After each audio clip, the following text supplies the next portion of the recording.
What's up, y'all? Welcome back to the Sunshine Way. I am your lovely host, Chiya, and in today's video, I'm going to be doing a day in the life.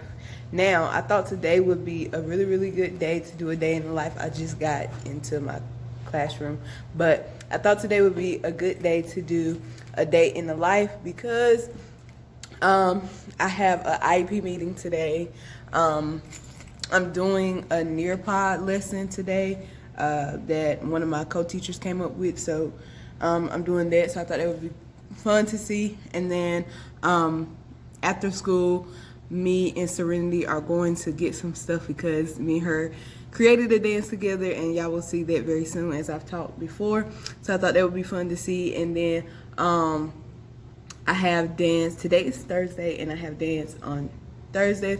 So I was going to take you guys along with a little bit of that. So yeah, let's get right into this day in the life. Like I said, I just got to school, so the first thing that I do is clock in, of course, and then the next thing that I do is to like check my email. But before I check my email, I wanted to say, y'all, this was our first week back, like actually coming into school, and it was a drag. Okay, it was dragging, and I just was like, can you come on? Like, can you come on? But yeah.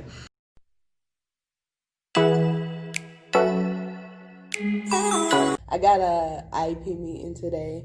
If y'all wondering what I'm drinking, like, I'm drinking tea. Not all teachers drink coffee, but I drink coffee, but like I have to have a taste for it. It's more like a treat taste. I don't like just be like, like gotta have my coffee in the morning. So I usually either drink, I've been drinking shakes lately, but I just wasn't really feeling that this morning, or wasn't really hungry at all this morning. So I'm just drinking some tea with some honey and almond milk.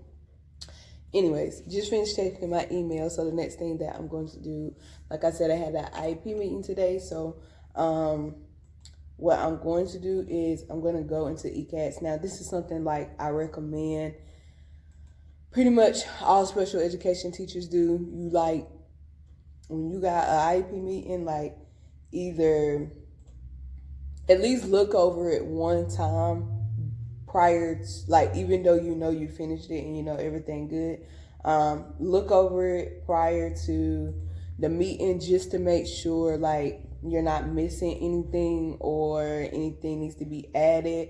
Or sometimes, like I know me, I'm like waiting for it to hear back from a teacher or waiting to hear back from a parent. Sometimes, like, that's just the truth and the reality of life. And so sometimes I really don't get to add that information in until the morning. Or sometimes like some weeks I have 3 or 4 meetings, and so some mornings I might be finishing up one. So that's just the reality of it. But just having that rule of thumb of like checking the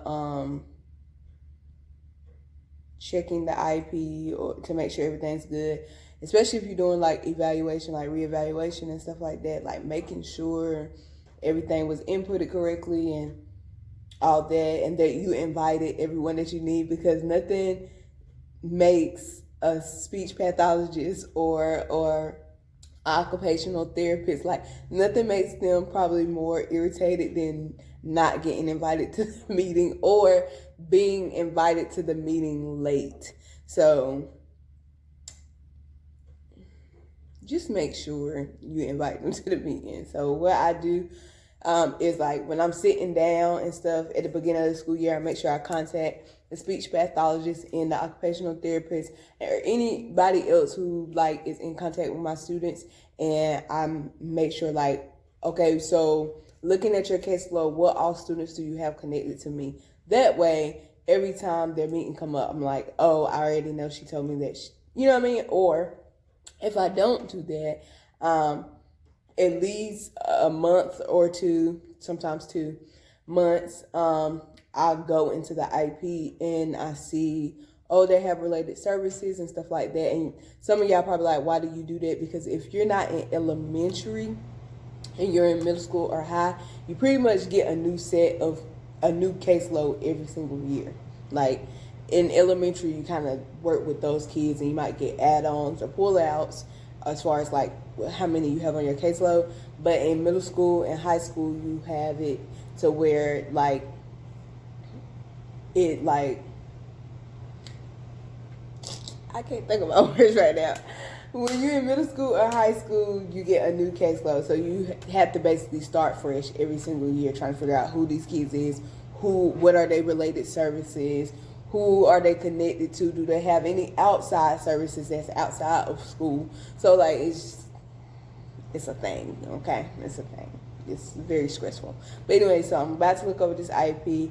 I see here I got a red X on secondary transition. So that means that the student is getting close to the age of like 15, 16. And basically they want to know like what the student plan on doing. How's the student going to transition into adulthood, because they're getting closer to 18 and they're it's supposedly, you know, in that high school. Like I said, I'm in middle school, but that child is close to 15, 16. And that happens sometimes. And so you have to like pretty much tell like, oh, how will they function as far as employment? What do they plan on doing? What are they interested in and stuff like that? What are they interested in after school and stuff like that?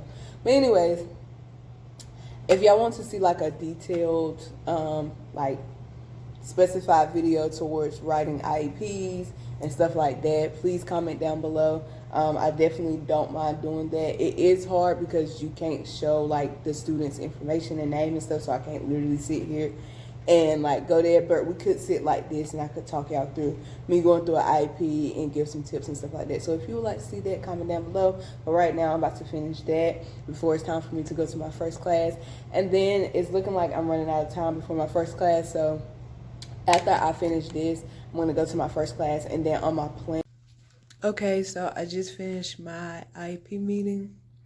I actually came into the EC conference room, which we never really use anymore because all our IEP meetings are virtual. So we rarely ever use this room anymore, but I really had to use the restroom, and my trailer does not have a bathroom in it. So I like came in here so that I could use the bathroom, and I just came back from using the bathroom. And now I'm about to pack up my laptop, and then I'm gonna go to my trailer, and I'll talk to y'all when I get to my trailer. I don't know why I'm doing it. What you doing?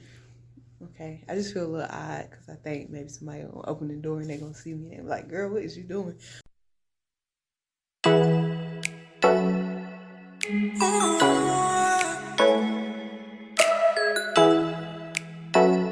Not even if I have an IEP meeting, because if I have an IEP meeting, y'all know I have a separate calendar for that. And if y'all want to see that, we'll talk about it in another video. But anyway, so I just been using this calendar, this planner, and I just been, you know, dropping some stuff in here, like when I have to film, or like my quarterly checklist is due on this day. I have a training tomorrow, so I put that right there. When I want to upload my YouTube videos and stuff like that. But I've been doing this new thing, and I got the idea from Erin on Demand, and she has like a top 3 journal. So y'all look her up and check her out. It's definitely really dope. But I didn't want to get that yet, or I can't get it yet. So what I've been doing is just taking this journal right here. It has the dates at the top, and then all you do is just like put circle the date, and then I list like the other day I had to do all these things right here. So what I put is big goals and little goals. So the little goals for the day is not just something that you don't like, it's not mandatory, but you do like, but you want to get done, but you can move them to the next day if you need to. The big goals is stuff that you're trying to do that day. Anything that I don't get done, I move it over to the next day, or I decide which day that I'm going to do it and like put it on that day. And that's pretty much what I've been doing. It's going pretty well, going pretty decent. decent and holding me accountable. Google Slides to basically make it very interactive for the kids. So this is basically how you do it. You create a Google slideshow in there, which my co-teacher did, and then me and her had discussions about it. This is just what we've been doing, and then me and her been kind of splitting the class half and half. I'll take the half either to my trailer or to the library and do it with them. So once you create it, you click add-ons, and then you click Pear Deck, and then you click open Pear Deck. And it's really, really simple. Once you like open it and stuff, it'll like give you the option to right here to click it. But since I already did it for first block, it's not gonna give me that option. And all I gotta do is click start lesson right here. Once I click start lesson, it'll pop a thing up like this. Come on, let's go. The internet is really slow out in the trailers, in the trailer park. So I click on that, and once I click on that, then it'll pop this up and it'll start loading, and it'll pop up a code, and the kids basically have to search joinpd.com on their Chromebooks, and then it will give them the option to type in the code that pops up on my screen. Basically, we share the screen with each other, and I'm able to go through the lesson with them. They're able to type on it. So like, here's my code. I'm not gonna sit here and fake like I am really having a good day, and I always like to speak life, light, and positivity. Because God gave me breath to live today, so why not have a good day? But being a teacher is a hard thing. Like, it's very, very, very, like, underrated. Like, it is really a hard task, and it's really difficult task, especially if you're trying to do everything in your power if you can, and especially if you, depending on the demographic area that you work in or the type of students that you work with, and their levels and stuff, like, and then throw special education on top of it.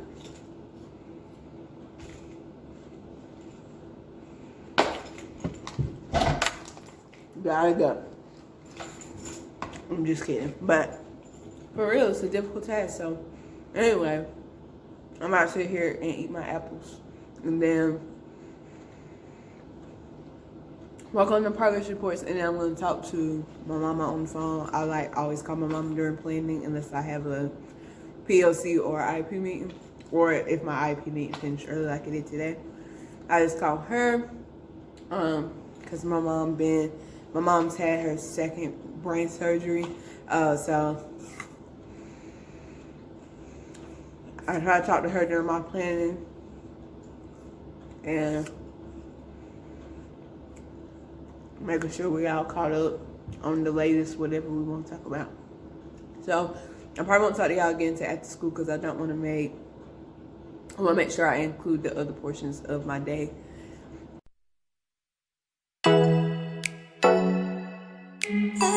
All right, so I've been home for like a whole hour now.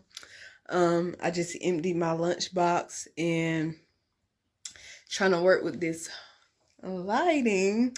I emptied my lunchbox, and then I changed into these clothes. Yeah, these are my bedtime clothes. Well, honestly, it's that time of the month, so I just really want to wear really baggy clothes, so I can do that. And so this is what I'm wearing to dance practice. It's just this really big shirt and some black sweatpants. That's what I'm wearing. We don't have to wear like certain clothes at my dance studio. We can wear basically whatever we want to wear. And that's what we're gonna do. So anyways, I'm about to finish packing my bag, and I'm about to use the bathroom, and then we're gonna be on our way to get where we need to go. Okay. I already told them it's that time of the month. I can tell them that I gotta take a dump. It's no problem. No problem at all. So yeah, I'll see y'all once I get.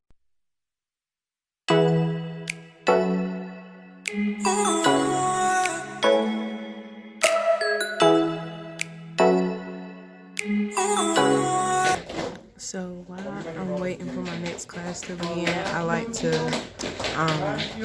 just look on my tablet and just look at some emails. I practice my Spanish, or I come up with video ideas that I plan on doing while I'm waiting for tap class to end so I can do jazz class. So yeah, that's what I'm doing right now. And then sometimes I get to go into the other studio and practice some turns and stuff like that, or some choreography. Just depends. So right now I'm just on my tablet. If they leave the second studio early, then I'll get to go in there and I'll show y'all a little bit of me practicing turns or something like that. I don't know. We'll see. We're in here tapping.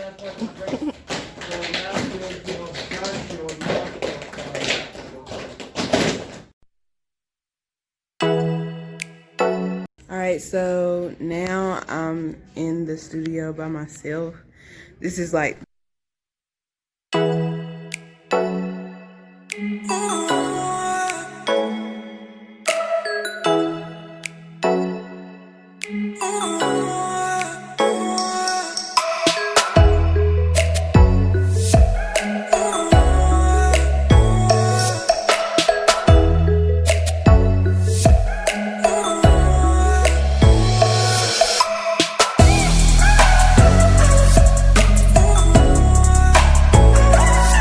y'all, so I just made it back home.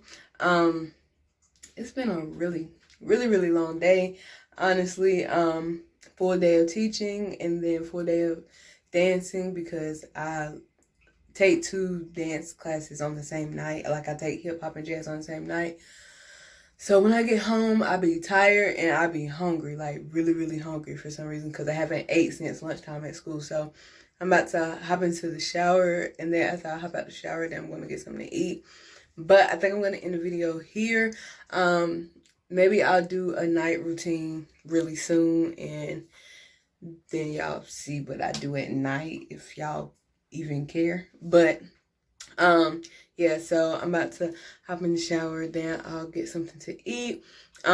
Just a little note to pop in here at the end. If you are looking for teacher or educator related content, if you're looking for day-to-day life related content, or like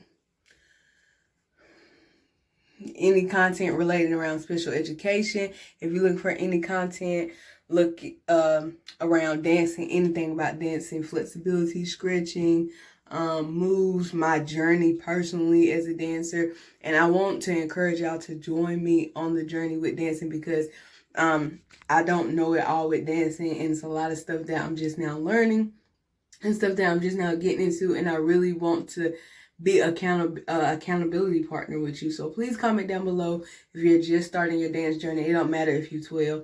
I'm not ashamed that I'm on the same level as a 5-year-old. I'm not. If you 5 or 40 or 60, it doesn't matter. Comment down below and tell me that you're on a dance journey as well, or that you're on a teaching journey, and give this video a big thumbs up. So yeah, like I said, I'm gonna go ahead and close this video out. I hope that y'all enjoyed it. If you did, give it a big thumbs up, hit the subscribe button, and tap that notification bell so you can be notified every time your girl upload. And remember, be humble, be inspiring, be kind, y'all, and don't forget to shine. I'll see y'all on the next one. Peace.